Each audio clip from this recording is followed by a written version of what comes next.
We are part of ancient wine worlds. Like Chardonnay today is very, very famous, so 700 years ago it was Malvasia. In Istria, especially, we have Malvasia as a variety.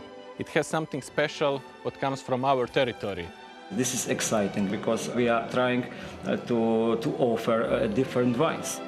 Plavac Mali is a variety, very strong.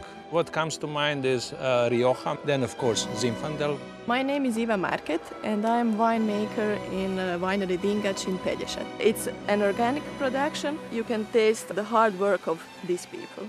Very strong on your nose, and then your mouth also finds it even stronger. We always get excellent grape and excellent wines. It's like touch of God.